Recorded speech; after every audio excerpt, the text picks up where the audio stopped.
పరిశుద్ధ గ్రంథమైనటువంటి బైబిల్లో మనం మొదటి నుండి చదువుకుంటూ వస్తుంటే కొన్ని జీవితాలు మనకి కనపడుతూ ఉంటాయి. కొంతమంది బ్రతుకులు మనకు కనపడుతూ ఉంటాయి.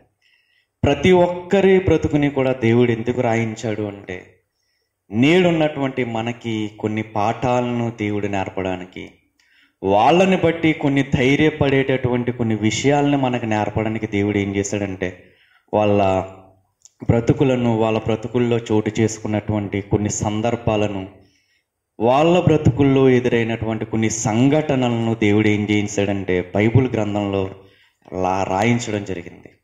ఎవరు ప్రేరణతో రాయించారు అంటే, పరిశుద్ధాత్మ ప్రేరణతో అనేకమైనటువంటి ప్రవక్తల చేత దేవుడు రాయించడం జరిగింది. ఇందులో దేవుడు ఏం చేశాడంటే, ఒక మనిషికి సంబంధించిన మంచిని రాయించాడు, ఒక మనిషికి సంబంధించినటువంటి చెడును కూడా దేవుడు రాయించాడు. మంచిగా ఉంటే మన బ్రతుకులు ఎలా ఉంటాయి, చెడు ప్రవర్తనగా మనం బ్రతికితే మన బ్రతుకులు ఏమైపోతాయి అనే రెండిటికి కూడా వ్యత్యాసాన్ని దేవుడు చూపించడానికి ఆ రెండిటిని కూడా దేవుడు బైబిల్ గ్రంథంలో పొందుపరచడం జరిగింది. మంచిగా ఉంటే నేను నీకేం చేస్తాను, నీ ప్రవర్తనని విడిచి నువ్వు చెడు ప్రవర్తనలో గనక నువ్వు దారి మళ్ళితే నీ బ్రతుకు ఎలా అయిపోతుంది, మన బ్రతుకు ఎలా అయిపోతుంది అన్నటువంటి విషయాలను కూడా దేవుడు బైబిల్ గ్రంథంలో రాయించాడు. అలా మనం బైబిల్ గ్రంథాన్ని మొదటి నుండి చదువుకుంటూ వస్తుంటే మనకి ఒక కుటుంబం కనపడుతుంది. ఆ కుటుంబంలో ఉన్నటువంటి ఒక పెద్ద ఆయన చరిత్ర మనకు కనపడుతుంది. ఆ పెద్ద ఆయన్ని పెద్ద ఆయన అని అనడానికి కారణం ఏంటి అనేది మన వాక్యంలోకి వెళ్ళినప్పుడు మనకు అర్థమవుతుంది. ఆ పెద్ద ఆయనకి ఒక కుటుంబం ఉంది. ఆ కుటుంబాన్ని దేవుడు ఏం చేశాడంటే అమితంగా ఆశీర్వదించాడు. ఆ పెద్ద ఆయనకి బైబిల్ పెట్టినటువంటి బిరుదు ఏంటి అంటే విశ్వాసులకు తండ్రి.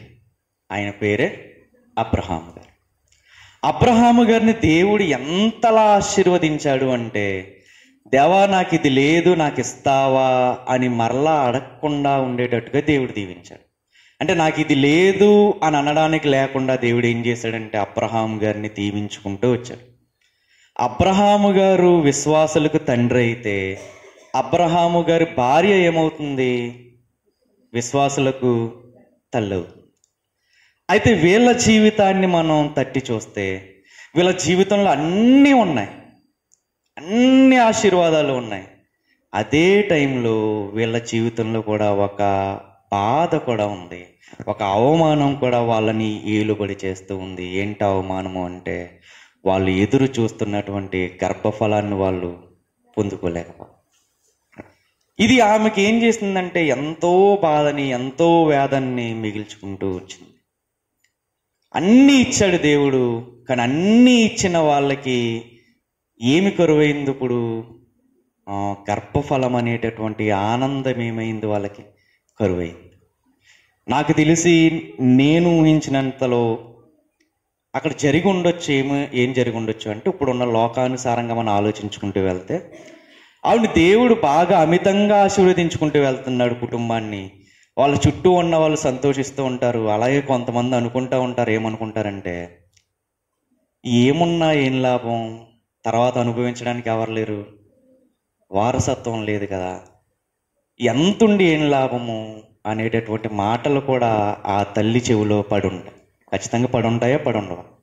ఎక్కడికి వెళ్ళినా ఏదో కాస్త కలిగి ఉన్నవాళ్ళు కదా అని పిలుస్తారు, కానీ వెనకాల మాటలు ఎలా ఉంటాయి? ఖచ్చితంగా ఈవిడకు ఉన్నటువంటి ఒక వెలితిని బట్టి ఈవిడ్ని తృణీకరిస్తూ మాట్లాడిన సందర్భాలు ఈవిడ జీవితంలో ఖచ్చితంగా చోటు చేసుకునే ఉంటాయి. అలా వాళ్ళ జీవితంలో అలా ఆవిడ అవమాన పాలవుతూ ఉంటే ఆవిడ జీవితంలోకి దేవుడు తన భర్త చేసినటువంటి కొన్ని విజ్ఞాపనలను విన్నటువంటి దేవుడు వచ్చి ఆ భర్తతో ఒక అద్భుతమైనటువంటి మాట అంటున్నారు. ఆదికాండం 18వ అధ్యాయము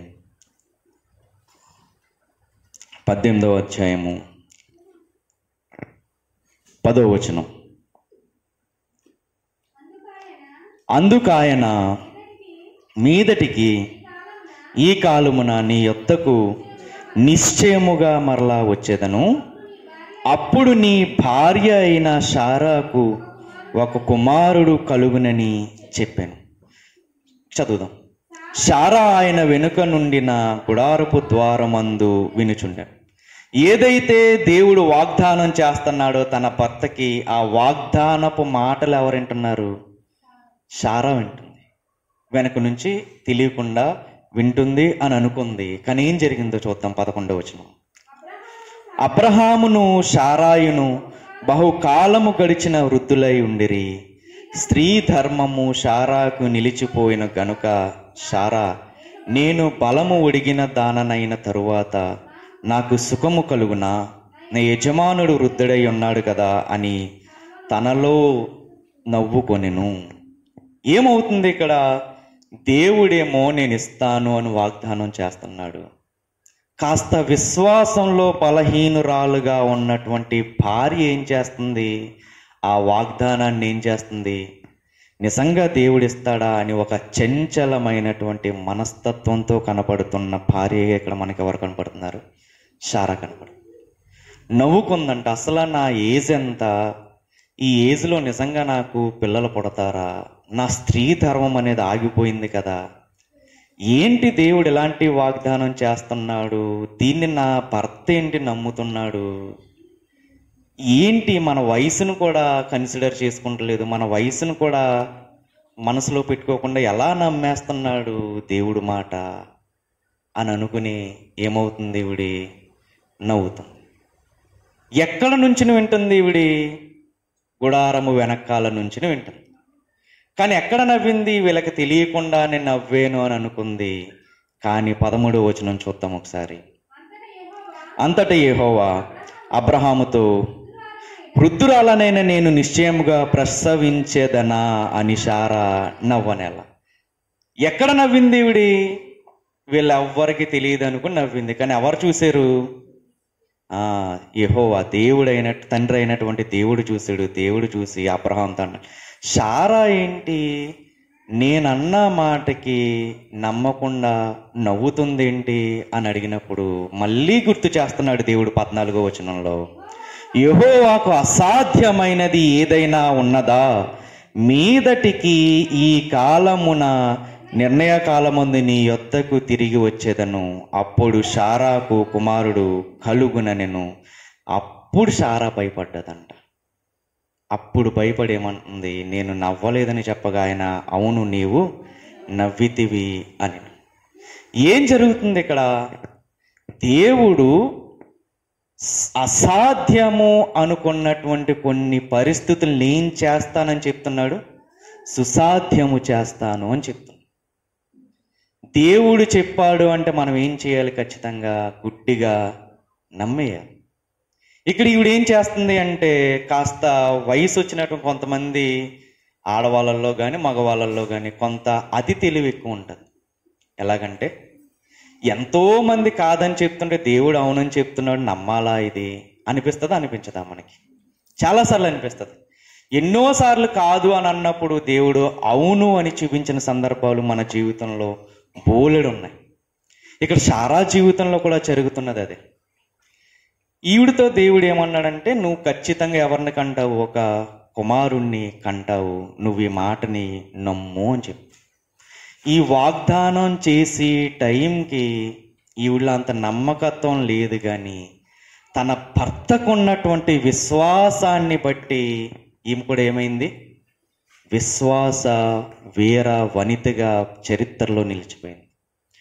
ఏ కుటుంబంలో అయినా భార్య విశ్వాసురాలుగా ఉండాలి, అట్ ద సేమ్ టైం భర్త కూడా ఎలా ఉండాలి? దేవుడి మీద విశ్వాసం, అమితమైన విశ్వాసం కలిగి ఉండాలి. ఈవిడు కూడా దేవుడు ఏం చేశాడంటే, చెప్పినట్టుగానే ఏం చేశాడు? ఈవిడికి దేవుడు ఒక కుమారుణ్ణి అనుగ్రహించాడు. చూద్దాం ఒకసారి. అలా పేజీ తిప్పితే 21వ అధ్యాయం ఉంటుంది. 21వ అధ్యాయంలో నాకు కొడుకు పుడతాడా అని నవ్వినటువంటి ఆమె ముఖం మీద దేవుడు ఏం తీసుకొచ్చాడంటే, 6వ వచనం చదువుతాను డైరెక్ట్. అప్పుడు శారా, దేవుడు నాకు నవ్వు కలుగజేసెను. దేవుడు నాకు నవ్వు కలుగజేసెను. నవ్వుకుంది నిజంగా నాకు కుమారుడు పుడతాడా అని. కానీ దేవుడు ఏం చేశాడు? ఆమె నోటి మీద నవ్వుని కలగజేశాడు. అయితే ఈ నవ్వు అనేది అలా చిటికేయగానే వచ్చేసినటువంటి నవ్వు అయితే కాదు. ఒక్కసారి మనం 2వ వచనం నుంచి చదువుతాం. ఎట్లనగా దేవుడు అబ్రహాముతో చెప్పిన నిర్ణయ కాలములో శారా గర్భవతి అయి అతని ముసలితనమందు అతనికి కుమారుణ్ణి కనెను. ఎందుకు ఇంత డీటెయిలింగ్ దేవుడిస్తున్నాడు? సరిగ్గా కుమారుణ్ణి కనింది అని చెప్తే సరిపోద్ది కదా, ఎందుకు ఎంత డీటెయిల్డ్గా దేవుడు రాయిస్తున్నాడు అంటే, ఈవిడ అనుమానపడ్డది దేవుడి విషయంలో. ఎక్కడ అనుమానపడ్డది? ఒకసారి మరలా పేసి తిప్తే 12వ వచనంలో చూడండి. నా యజమానుడు వృద్ధుడై ఉన్నాడు కదా అని తనలో తాను నవ్వుకుంది. సో తన ఏవైతే అనుమానపడ్డాదో, డౌట్ పడ్డాదో, ఆ డౌట్ అంతటికి దేవుడు 21వ వచనంలో 21వ అధ్యాయం 2వ వచనంలో క్లారిటీ ఇస్తున్నాడు. ఏంటి అంటే, అతని ముసలితనమందు ఏం జరిగింది? అతనికి కుమారుణ్ణి కన్నది. అప్పుడు అబ్రహాము తనకు పుట్టినవాడును తనకు శారా కనినవాడునైన తన కుమారునికి ఇస్సాకు అని పేరు పెట్టెను. మరియు దేవుడు అబ్రహాముకు ఆజ్ఞాపించిన ప్రకారము అతడు 8 దినముల వాడైన ఇస్సాకు అను తన కుమారునికి సున్నతి చేసెను. అబ్రహాము కుమారుడైన ఇస్సాకు అతనికి పుట్టినప్పుడు అతడు ఎన్ని సంవత్సరాలు? ఈయనకి 100 ఏండ్ల వాడు. అప్పుడు అంటుందంట శారా, దేవుడు నాకు నవ్వు కలుగచేశాను. అప్పటి వరకు ఒక్కసారి ఈవిడి జీవితాన్ని మనం ఆలోచిద్దాము. ఈవిడి జీవితంలో నిజంగా నవ్వు ఉండి ఉంటుందా? అనుభవించడానికి అన్నీ ఉన్నాయి. ఆస్తి ఉంది, అంతస్తులు ఉన్నాయి, డబ్బు ఉన్నది, బంగారం ఉన్నది, వెండి ఉన్నది. అన్నిటికీ మించి ఏమి లేదు ఈవిడి జీవితంలో. ఆనందం లేదు, నవ్వు లేదు. బ్రతుకంతా కూడా ఎక్కడికి వెళ్ళినా కానీ ఏడుపులే. ఈవిడి జీవితాన్ని బట్టి ఒక్కసారి మన జీవితాన్ని మనం ఆలోచించుకుందాము. ఈరోజు వాక్యాన్ని వింటున్న మన బ్రతుకులో, నీ బ్రతుకులో, ఇక్కడ కూర్చున్న నీ బ్రతుకులు, ఈ వాక్యం వింటున్న నీ బ్రతుకులో ఈరోజు ఏ ఏడుపు నిన్ను ఏలుబడి చేస్తుంది? ఏ బాధ నిన్ను ఏలుబడి చేస్తుంది? నువ్వు ఏ స్థితిలో ఉన్నావో ఆ స్థితిని బట్టి నువ్వు ఏడుస్తూ ఉంటే గనక నీతో దేవుడు అంటున్నాడు, నీకు నేను నవ్వు కలగజేస్తాను. ఏ ఇబ్బంది నిన్ను ఏలుబడి చేస్తుంది? ఆర్థిక పరమైనటువంటి ఏడుప, సరైనటువంటి పోషణ నా పిల్లలకి ఇవ్వలేకపోతున్నానన్న బాధ, నా పిల్లల వివాహం ఏంటి అన్నటువంటి ఒక బాధ నిన్ను నిలబడి చేస్తుందా? ఏంటి ఒకదాని తర్వాత ఒక అనారోగ్యం వస్తుంది నా కుటుంబంలో అని ఏడుపే నీకు అన్నపానాలైనయా? భార్యాభర్తల మధ్యన సమాధానం లేనటువంటి పరిస్థితి, ఏ ఏడుపు నిన్ను ఏలుబడి చేస్తుంది? ఒకవేళ ఇదే ఏడుపుతో నా శ్వాసని విడుస్తానా అని ఒకవేళ నువ్వు భయపడుతూ ఉంటే, నీతోనే యేసుక్రీస్తు వారు అంటున్నారు. లూకాసు వార్త 6వ అధ్యాయము 21వ వచనం.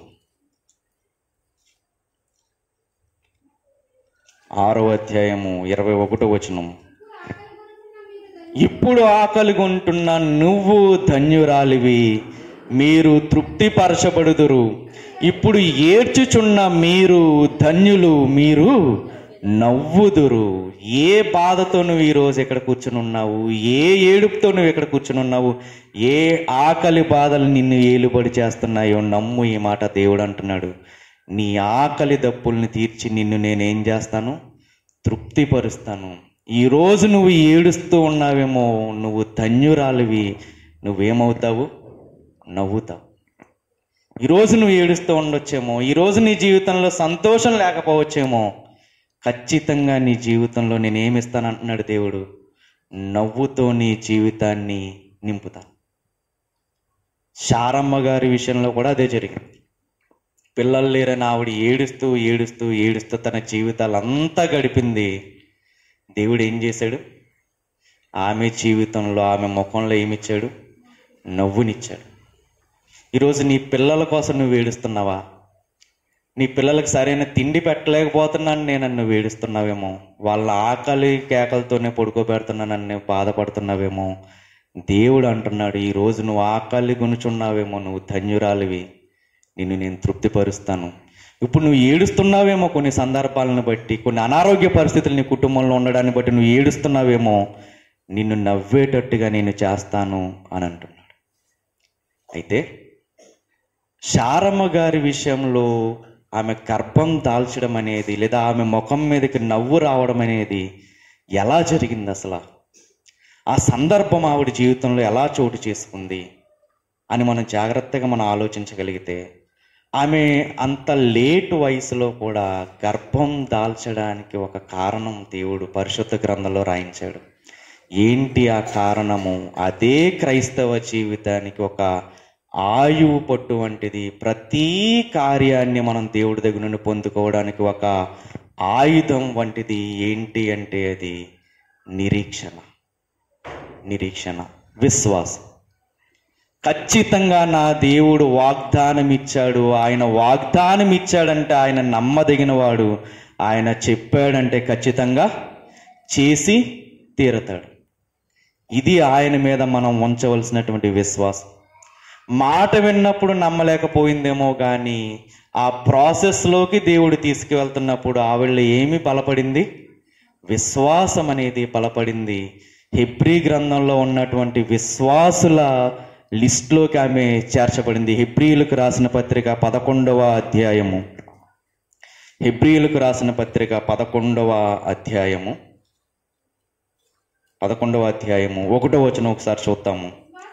విశ్వాసము అనునది నిరీక్షింపబడు వాటి యొక్క నిజస్వరూపమును అదృశ్యమైనవి ఉన్నవనుటకు రుజువునై ఉన్నవి. అదృశ్యమైనవి ఉన్నాయి అనడానికి ఏంటి? రుజువులు. విశ్వాసం అనేది ఏంటి అంటే ఒక రుజువు. ఏంటి అంటే నా జీవితంలో దేవుడు ఖచ్చితంగా ఏదో ఒక రోజున ఒక కార్యాన్ని చేస్తాడు.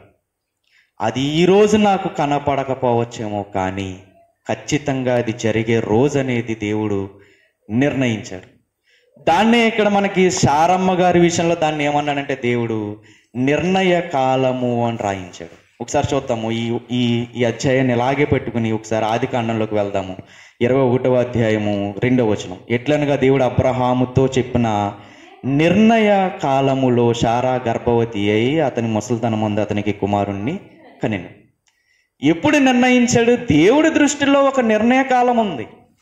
ఆ నిర్ణయ కాలం వచ్చినప్పుడు ఖచ్చితంగా దేవుడు మనకి ఏవైతే వాగ్దానాలు చేశాడో ఆ వాగ్దానాలన్నీ కూడా ఖచ్చితంగా ఏమవుతాయి? నెరవేరుతాయి. నీకు ఆరోగ్యం ఇస్తానని వాక్యం ద్వారా దేవుడు నీకు సెలవిచ్చాడా? నీకు ఉన్నటువంటి ఏవైతే బాధలు ఉన్నాయో ఆర్థికపరమైన బాధలన్నిటినీ తొలగిస్తానని దేవుడు నీకు వాగ్దానం చేశాడా? అవన్నీ నెరవేరుతాయి. ఎప్పుడు? ఆయన ఒక కాలం మన కొరకు నిర్ణయించాడు. ఆ కాలంలో అవి జరుగుతాయని మనం నమ్మినప్పుడు ఖచ్చితంగా అవి ఏమవుతాయి? జరిగి తీరతాయి. 11వ వచనం చూద్దాం. హెబ్రీయులకు రాసిన పత్రిక 11వ అధ్యాయము 11వ వచనం చూడండి. ఎలా ఆమె గర్భవతి అయింది? విశ్వాసమును బట్టి సారాయు వాగ్దానము చేసిన వాడు నమ్మదగిన వాడని ఎంచుకొనెను. ఎప్పుడు జరిగింది? నాకు వాగ్దానం చేసింది ఎవరు అంటే నరమాత్రుడైనటువంటి మనిషి కాదు, మనుషులందరినీ సృష్టించినటువంటి ఒక సృష్టికర్త అయిన దేవుడు నాకు వాగ్దానం చేశాడు. ఆ వాగ్దానం చేసిన వాడు ఎలాంటి వాడు? నమ్మదగిన వాడు. మనుషుల్ని నమ్ముకుంటే నువ్వు మోసపోతావేమో కానీ దేవుడిని నమ్ముకుంటే నువ్వు ఎప్పటికీ మోసపోవు, నువ్వు ఎప్పటికీ కూడా తలదించుకోవు. అప్పటి వరకు తలదించుకున్నట్టుగా ఉన్నటువంటి ఆమె జీవితం ఒక్కసారి ఏమైంది? తల ఎత్తుకునేటట్టుగా అయింది శారమ్మ గారి జీవితం. ఇప్పుడు చదువుదాం.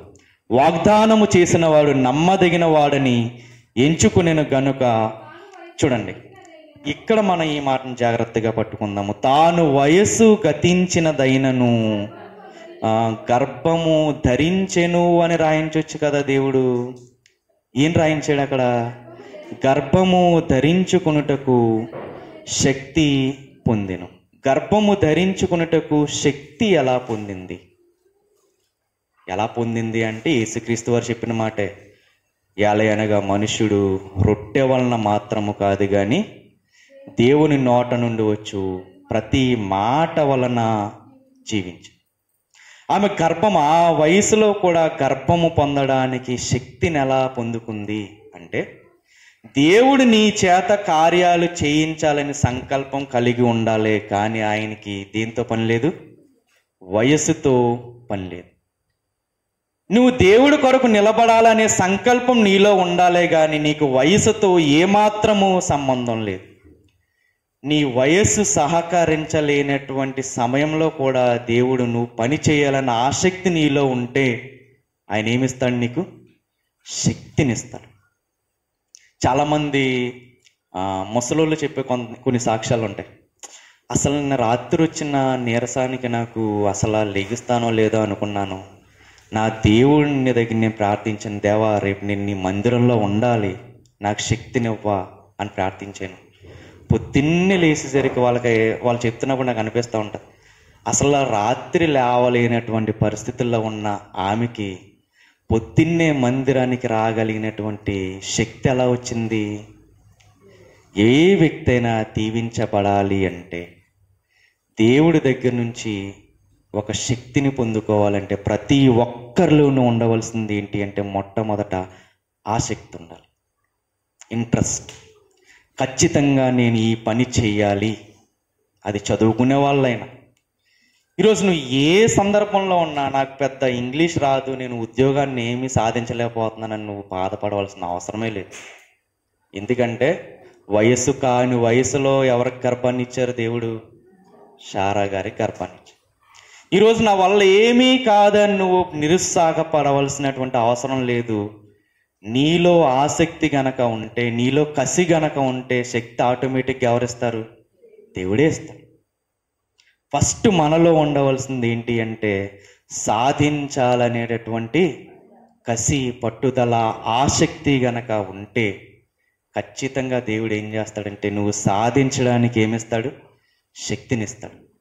దేవుడు పని చేయడానికి వయసుతో ఏమాత్రము సంబంధం లేదు.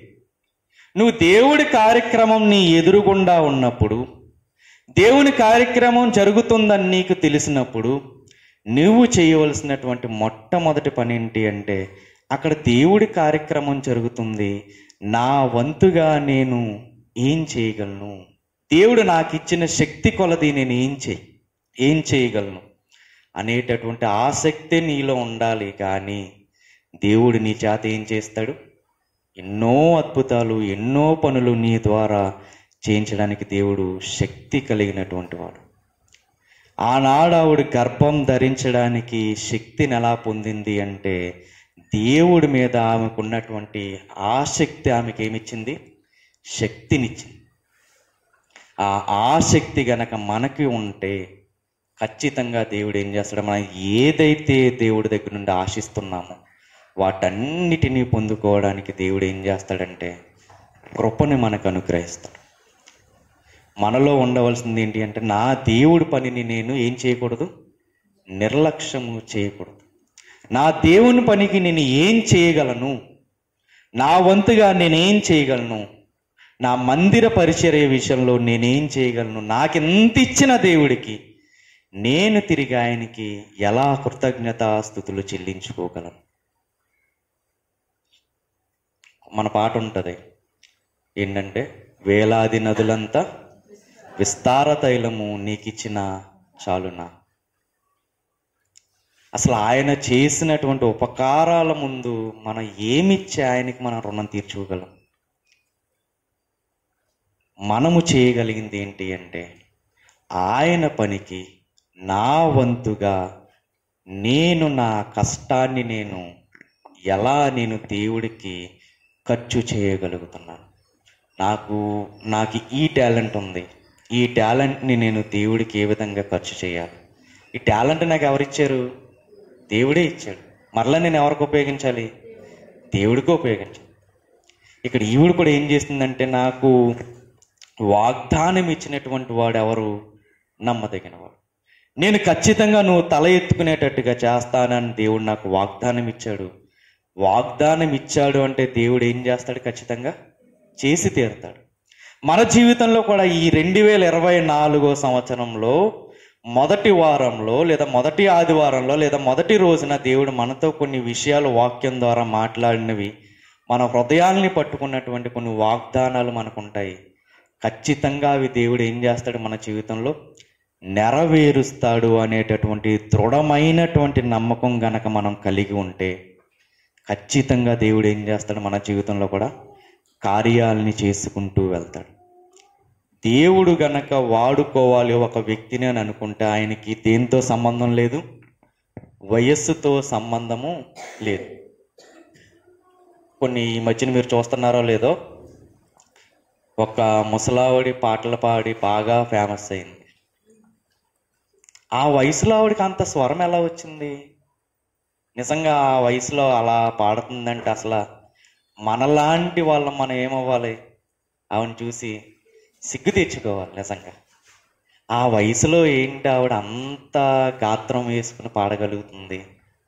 నిజంగా దేవుడికి వాడుకోవాలని దేవుడు అనిపించాలే కానీ, లేదా దేవా నన్ను వాడుకో అని మనలో సంకల్పం ఉండాలే కానీ దేవుడికి దేంతో పని లేదు, వయసుతో పని లేదు. నీ వయసులో లేదా నీ శక్తికి మించినటువంటి కార్యాలను దేవుడు ఏం చేస్తాడు, ఖచ్చితంగా నీ చేతే చేయిస్తాడు. నీకు శక్తి లేదని నువ్వు అనుకుంటావేమో, కానీ శక్తి ఎవరిస్తారు? దేవుడే ఇస్తాడు. మోషే గారు 40 సంవత్సరాలు ఇశ్రాయేలుని నడిపించిన తర్వాత చనిపోయారు.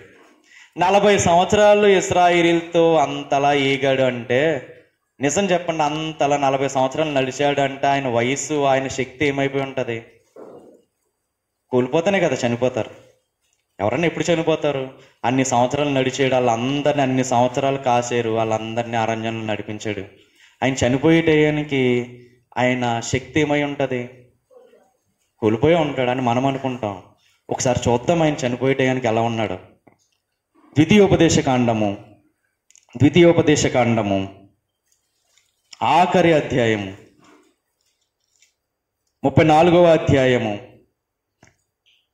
34వ అధ్యాయము 7వ వచనం చదువుతాం. మోషే చనిపోయినప్పుడు 120 సంవత్సరముల ఈడగలవాడు. చనిపోయేటానికి ఎంత ఏజు? 120 సంవత్సరాలు. 120 సంవత్సరాలు ఆయనకి ఏజ్ ఉంది. 40 సంవత్సరాలు వాళ్ళందరినీ నడిపించాడు. మనం అనుకుంటాం పాపం అన్ని సంవత్సరాలు నడిపించాడు కదా, శక్తి తగ్గిపోయి ఉండొచ్చు, అందుకే చనిపోయి ఉంటాడని మనం అనుకున్నాం. తర్వాత మాట చదువుదాం ఒకసారి. అతనికి దృష్టి మాంద్యము లేదు, అతని సత్తువ తగ్గలేదు. బలహీనుడే చనిపోయాడా? చనిపోయేంత వరకు బలవంతుడే ఎవరి కోసం నిలబడ్డాడు? దేవుడి కోసం నిలబడ్డాడు. ఆయన తనకిచ్చినటువంటి విధి కోసం బలంగా నిలబడి తన ప్రాణాలను విడిచినటువంటి యోధుడు ఇక్కడ మనకు కనపడుతున్నాడు. ఆయనే మోషే. చనిపోయినప్పుడు కనీసం ఆయన కళ్ళు కూడా సైట్ రాలేదంట. దృష్టి మాంద్యము లేదు అంటే కళ్ళకి సైట్ లేదని అర్థం. పోనీ ఏమన్నా బాడీలో సత్తు తగ్గిందా? బాడీలో సత్తువు కూడా తగ్గలేదు. అంటే దేవుడు ఒక వ్యక్తిని వాడుకోవాలి అని అనుకున్నప్పుడు అతనికి శక్తిని ఎలా ఇస్తున్నాడు? విశ్వాసం ద్వారా ఇస్తున్నాడు. నువ్వు సాధించగలవు అనేటటువంటి ఒక విశ్వాసాన్ని దేవుడు నీకు ఇస్తున్నప్పుడు నువ్వు నమ్మవలసింది ఏంటి అంటే, దేవుడు నాతో నువ్వు విజయవీరుడిగా నిలబడతావు అని దేవుడు సెలవిచ్చాడు. కాబట్టి ఖచ్చితంగా నన్ను ఎలా నిలబెడతాడు? దేవుడు విజయవీరుడిగానే నన్ను నిలబెడతాడు అనేటటువంటి విశ్వాసము కలిగినటువంటి తల్లి ఇక్కడ మనకు కనపడుతుంది.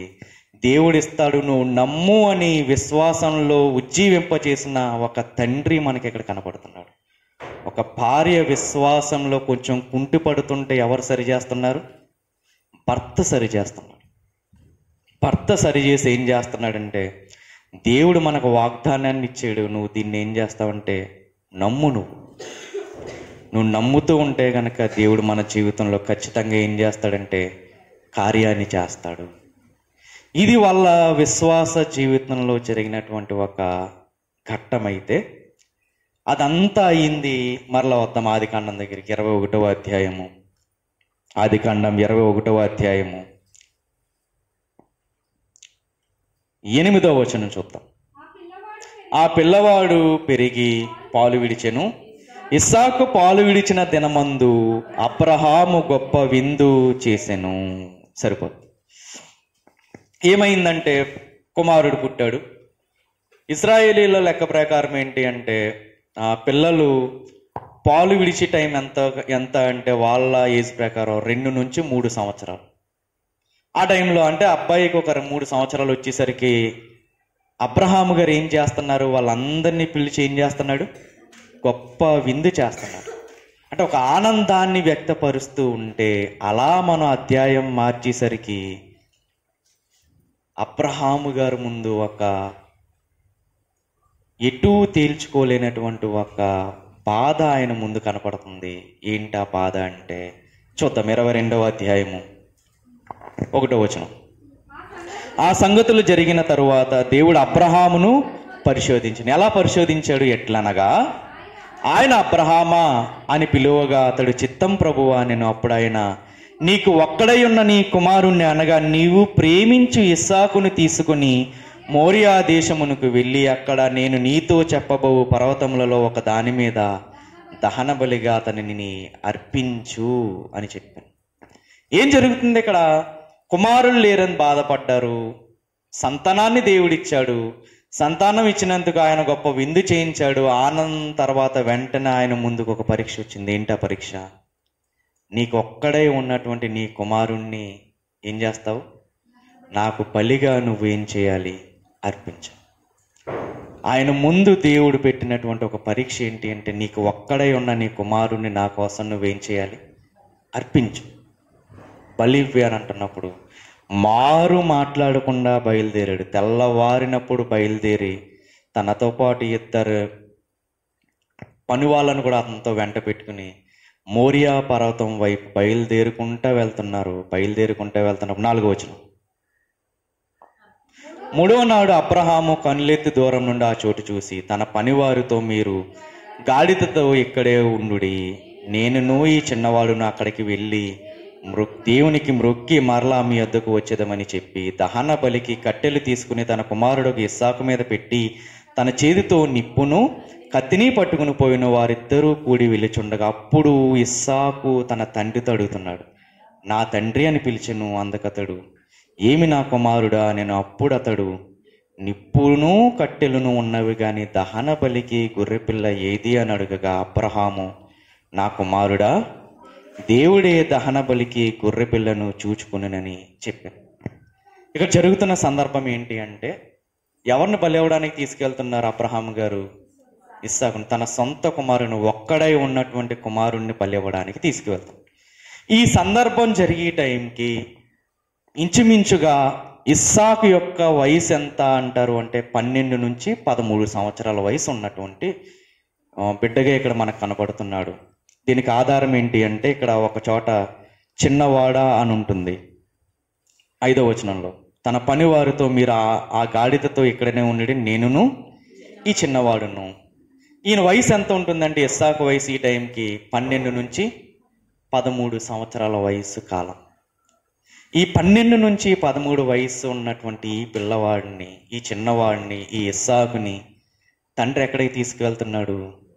బలి ఇవ్వడానికి తీసుకువెళ్తాడు. బలి ఇవ్వడానికి తీసుకువెళ్తున్నప్పుడు తండ్రిని ఒక మాట అడిగాడంట, నిప్పు ఉంది మన దగ్గర, కట్టెలు ఉన్నాయి, కానీ ఏది లేదు, గొర్రెపిల్ల లేదు కదా అని అడిగి. అప్పుడు అంటున్నాడు తండ్రి, ఏమంటున్నాడు? 8వ వచనం, అబ్రహాము, నా కుమారుడా, దేవుడే దహన బలికి గొర్రెపిల్లను చూచుకునని చెప్పాను. ఎవరు చూసుకుంటారంట? దేవుడే చూసుకుంటాడు. వెళ్ళిన తర్వాత కట్టెలన్నీ పేర్చాడు, బలిపీఠాన్ని కట్టాడు. ఆ కట్టెల మీద ఎవరిని పెట్టారు? తన కొడుకునే పెట్టాడు. కొడుకుని పెట్టినప్పుడు కూడా కొడుకు ఏ మాత్రం కూడా ఏంటి నాన్న నన్ను పెట్టావా అని ప్రశ్నించినటువంటి సందర్భం మనకి ఎక్కడా కూడా కనపడదు. ఏంటి ఆ కొడుకుకున్నటువంటి ధైర్యం ఏంటి? ఆ కొడుకుకున్నటువంటి విశ్వాసం ఏంటి? ఆ కొడుకుకి ఏమాత్రము భయం లేకుండా అంత ధైర్యంగా ఎలా ఉండగలిగాడు అంటే తన తండ్రిని బట్టి ధైర్యంగా ఉండగలిగాడు. తన తండ్రి ఎవరిని బట్టి ధైర్యంగా ఉన్నాడు? దేవుణ్ణి బట్టి ధైర్యంగా ఉన్నాడు. తన కొడుకు ఎవరిని బట్టి ధైర్యంగా ఉంటున్నాడు? తండ్రిని బట్టి ధైర్యంగా ఉన్నాడు. ఒక్కసారి మనం ఆలోచిద్దాము. 12 ఏళ్ల వయసు వచ్చింది అంటే అటు తండ్రి చూస్తే విశ్వాసంలో వీరుడిగానే ఉన్నాడు, తల్లి చూసినా విశ్వాసంలో వీరుడిగానే ఉన్నది. వీళ్ళిద్దరి పెంపకంలో పెరిగినటువంటి ఈ కొడుకుకి ధైర్యం ఎలా వచ్చుంటుంది? ఖచ్చితంగా దేవుడే మనల్ని ఆశీర్వదించాడు అని తన పూర్వపు స్థితిని చెప్పుంటుందా, చెప్పుండదా తల్లి? ఖచ్చితంగా ఒక భక్తి కలిగినటువంటి కుటుంబంలో జరుగుతున్నటువంటి ఒక మేలేంటి అంటే, తనకి ఏ కష్టం వచ్చినా ఏమాత్రము బెదరనటువంటి ఒక కొడుకు ఇక్కడ కనపడుతున్నాడు అంటే వెనకాల ట్రైనింగ్ ఎవరిదే? తల్లిదండ్రులు ఇచ్చినటువంటి ట్రైనింగ్. నీ ప్రాణం పోయే పరిస్థితి నీ ముందర ఉంటున్నా కానీ నువ్వు భయపడవలసిన అవసరం లేదు అని ట్రైనింగ్ ఇచ్చినటువంటి తల్లిదండ్రులు మనకి ఇక్కడ కనపడుతున్నారు. వాళ్ళని బట్టి ధైర్యపడినటువంటి కొడుకు ఇక్కడ మనకి కనపడుతుంది. ఈ కుటుంబం ఎలాంటిది అంటే విశ్వాసంలో అనంతమైనటువంటి శిఖరాలను తాకినటువంటి ఒక కుటుంబం. నా తల్లిదండ్రులను ఆదరించినటువంటి దేవుడే నన్ను కూడా ఆదరిస్తాడు. నా తండ్రి మాట అన్నాడు, ఏమన్నాడంటే, దేవుడే దహన బలికి ఏం చూసుకుంటాడు? గొర్రె పిల్లని చూసుకుంటాడని అన్నాడు. నా తండ్రి ఎవరిని బట్టి అని ఉంటాడంటే దేవుడిని బట్టి అని ఉంటాడు. ఖచ్చితంగా ఆయన నమ్మదగిన వాడు కాబట్టి ఆయన ఏం చేస్తాడు? ఖచ్చితంగా దహన బలికి దేన్ని చూస్తాడు? గొర్రె పిల్లని చూస్తాడు. నరకడానికి చేయ పైకెత్తుతాడు కత్తిని పట్టుకుని. అప్పుడు ఆ దేవదూత మాట్లాడుతుంది, అబ్రహామా అబ్రహామా అని అతన్ని పిలిచెను. అందుకు అతడు చిత్తము ప్రభువా నేను.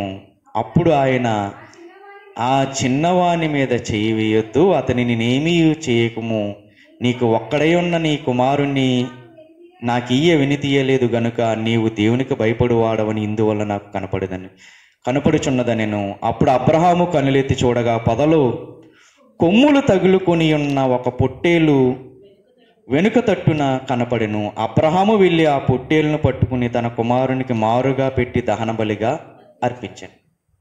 ఇప్పుడు చెప్పండి, తండ్రి ఏమన్నాడు? దేవుడే దహన బలికి గొర్రె పిల్లను చూసుకుంటాను అని అన్నాడు. ఎవరిని బట్టి అన్నాడు? దేవుణ్ణి బట్టి అన్నాడు. ఖచ్చితంగా దేవుడు చేసి చూపించాడా, చూపించలేదా? తన తండ్రి యొక్క విశ్వాసాన్ని దేవుడు ఏం చేస్తున్నాడంటే ఇక్కడ స్థిరపరుస్తున్నాడు. తన కుమారుణ్ణి ఏం చేస్తున్నాడు? బలపరుస్తున్నాడు. ఈరోజు మనం కూడా ఈ తల్లిదండ్రులను బట్టి మనం కూడా నేర్చుకోవాల్సిన ఒక పాఠం ఉంది. ఏంటి అంటే, మనల్ని బట్టి ఎవరు ధైర్యంగా జీవించాలి? మన పిల్లలు ధైర్యంగా జీవించాలి. మనం ఒక మాట అంటున్నాము అంటే అలా ఖచ్చితంగా మనల్ని బట్టి, మనం ఆధారపడ్డ దేవుణ్ణి బట్టి వాళ్ళు నమ్మేసేటట్టుగా ఉండాలి. ఆడు ఏ ఎగ్జామ్కి వెళ్తున్నాడు అనుకో, మనం ఏం చెప్పి పంపాలి? ఏం భయపడకరా, ఎవరున్నారు? దేవుడు ఉన్నాడు, ఖచ్చితంగా నువ్వు బాగా రాయగలవు, ఏమాత్రం టెన్షన్ పడకు, నీకు మంచి మార్కులు వస్తాయి అని చెప్పామనుకో, ఆడు మనమన్న మాటలను బట్టి ధైర్యపడడం ఎలా ఉన్నా వాడు మనలో ఏం చూస్తాడు? వాడు, నా తల్లి ఎలా ప్రార్థన చేస్తుందో నాకు తెలుసు కదా, నా తల్లి అన్నదంటే ఖచ్చితంగా దేవుడు ఏం చేస్తాడు? అది చేసి చూపిస్తాడు. నా తండ్రి ఎలాంటి ప్రార్థనాపరుడో నాకు తెలుసు కదా, నా తండ్రి ఒక మాట నన్ను ఎంకరేజ్ చేస్తూ అన్నాడంటే ఖచ్చితంగా అది నా జీవితంలో దేవుడు స్థిరపరుస్తాడు అనేటటువంటి ధైర్యం మనం ఎవరికి ఇవ్వాలి? మన పిల్లలకి మనం కల్పించాలి. మనం ఎలా ఉండాలి అంటే, మనల్ని బట్టి మన పిల్లలు ధైర్యంగా దేవునిలో స్థిరపడే వాళ్ళుగా మనము జీవించాలి. ఇక్కడ వాళ్ళ తల్లిదండ్రులను బట్టి ఇక్కడ ఈయన ఏమవుతున్నాడు? దేవునిలో స్థిరపడి బలపడుతున్నటువంటి ఒక కుమారుడు మనకు కనపడుతున్నాడు. దేవుడు చూసుకుంటాడు అని అన్నాడు అంటే ఖచ్చితంగా ఎవరు చూసుకుంటారు? ఇంకా దేవుడు చూసుకుంటాడు. అలాగని చెప్పి మనం పిల్లలు ఏమాత్రం చదవకుండా మనం పంపేస్తే దేవుడు ఆశీర్వదించేస్తాడని కాదు. మనం చేయవలసిన ప్రయత్నం ఖచ్చితంగా మనం ఏం చేయాలి? చేసి తీరాలి. తర్వాత ఏం చేయాలి? దేవుడి మీద మనం విడిచిపెట్టాలి. ఎప్పుడు కూడా మనం ఏం చేయాలంటే, మన పిల్లల్ని దేవునిలో ధైర్యపడేటట్టుగానే మనం పెంచాలి తప్ప పిరికితనాన్ని ఏలుబడి చేసేవారిగా మన పిల్లల్ని పెంచాలి. అంత ధైర్యాన్ని మనం ఇవ్వాలి అంటే ఫస్ట్ మనం ఎలా ఉండాలి? దేవునిలో విశ్వాసంలో బలవంతులుగా మనం ఉన్నప్పుడు మాత్రమే ఆ బలాన్ని ఎవరికి ఇవ్వగలం? మన తర్వాత జనరేషన్ ఏదైతే ఉందో వాళ్ళకి మనం ఇవ్వగలం. ఈ కుటుంబం నేర్పుతున్న పాఠం ఏంటి అంటే, ఇంగో మేము విశ్వాసంగా ఉన్నాము, మేము విశ్వాసంలో బలపడ్డాము, దేవుడు మా జీవితంలో కార్యం చేశాడు. అదే విశ్వాసాన్ని వారసత్వంగా మేము ఎవరికి ఇచ్చాము? నా కుమారుడికి ఇచ్చాను. అందుకే బైబిల్లో రాయబడి ఉన్న మాట ఏంటంటే, అబ్రహామును ఆశీర్వదించిన దానికంటే ఇస్సాకును మరింతగా దేవుడు ఆశీర్వదించాడు. ఒక క్రైస్తవ కుటుంబం ఎలా ఉండాలి అంటే, తరం తర్వాత తరము ఆశీర్వాదాన్ని రెట్టింపు చేసుకునే తరంగా ఉండాలి తప్ప తరం వెంబడి తరం ఆశీర్వాదాన్ని తగ్గించుకునేటటువంటి తత్వంలో ఒక క్రైస్తవ కుటుంబం ఉండకూడదు. ఈరోజు నువ్వు ఆశీర్వదింపబడిన దానికంటే నీ పిల్లలు ఎలా ఉండాలి? బహుగా ఆశీర్వదింపబడిన వారుగా ఉండాలి. ఈరోజు దేవుడు నిన్ను దీవించిన దానికంటే నీ పిల్లల్ని ఎలా దీవించాలి? బహుగా దీవించేటట్టుగా మనం జీవించాలి. వాళ్ళను కూడా దేవుళ్ళ మనం అంతే భయభక్తులుగా గనక మనం పెంచగలిగితే ఖచ్చితంగా దేవుడు మన ద్వారా అద్భుతాలను దేవుడు చేయడానికి శక్తి కలిగినటువంటి వాడు. ఇక్కడ మనకు కనపడుతున్న కుటుంబం అది. ఇంకా నాకు తెలిసి ఇక్కడ ఈ ఇస్సాకు, ఆ 12 సంవత్సరాలు ఉన్న ఇస్సాకు తన తండ్రి అన్నటువంటి ఒక మాటని పట్టేసుకుని ఉండొచ్చు. ఏంటి ఆ మాట అంటే చూద్దాం. 5వ వచనం. తన పనివారితో, మీరు గాడిదతో ఇక్కడే ఉండుడి, నేనును ఈ చిన్నవాడును అక్కడికి వెళ్ళి దేవునికి మొక్కి మరలా మీ యొద్దకు వచ్చేదనని అనుందా? వచ్చేదమని అనుందా? వచ్చేదమని చెప్పి. అంటే మేమిద్దరం వెళ్తున్నాం, మరలా ఎవరు వస్తాము? మేమిద్దరమే తిరిగి వస్తాం. అంటే నా తండ్రి ఎంత ధైర్యంగా మా నాన్న దగ్గర పనిచేసే వాళ్ళకి ఎంత ధైర్యంగా ఎలా చెప్పగలుగుతున్నాడు? ఖచ్చితంగా దేవుడే దహన బలి కొరకు గొర్రెపిల్లని చూసుకుంటాడు. ఎప్పుడు ఇక్కడ అబ్రహాము గారు బలి అవ్వడానికంటే దేవుడు చెప్పినటువంటి ప్రదేశానికి ఎలా వెళ్తున్నాడంటే, ఒక ఆశతో ఆసక్తితో వెళ్తున్నటువంటి తండ్రిగా మనకు కనపడుతున్నాడు. ఏంటి ఆశ? నిజంగా దేవుడు నా కొడుకుని తీసుకోడు, దానికి మారుగా ఏదో ఒక దాన్ని చూపిస్తాడు అనేటటువంటి ఆశ. ఎప్పుడు మనం దేవుని మందిరంలోకి వస్తున్నా, ఎప్పుడు మనం దేవుని సన్నిధికి వస్తున్నా, మనలో ఉండవలసింది ఏంటి అంటే, దేవా ఈరోజు నువ్వు నాతో ఏం మాట్లాడాలనుకుంటున్నావు? నా కుటుంబానికి అవసరమైనటువంటి వాక్యాన్ని ఏ విధంగా నాకు వినిపించాలనుకుంటున్నావు అనేటటువంటి ఆశతోనూ ఆసక్తితోనూ దేవుని మందిరానికి మనము రావాలి. అలా కాకుండా ఏదో మొక్కుబడిగా మన ఆదివారం కదా అని చెప్పి ఏదో వెళ్దాంలే, ఈరోజు ఖచ్చితంగా 1 గంట కూర్చోవాలి కదా, 1 గంటన్నర కూర్చోవాలి కదా అని మొక్కుబడిగా ఒక ఆచారబద్ధంగా గనక మనం దేవుని మందిరానికి వస్తే ఏ మాత్రము మన జీవితంలో పనులు జరగవు. ఇది నేను చెప్తున్న మాట కాదు, ఒకసారి ఆ మాట చూద్దాం. 1 కొరింథీయులకు రాసిన పత్రిక, కొరింథీయులకు రాసిన 1 పత్రిక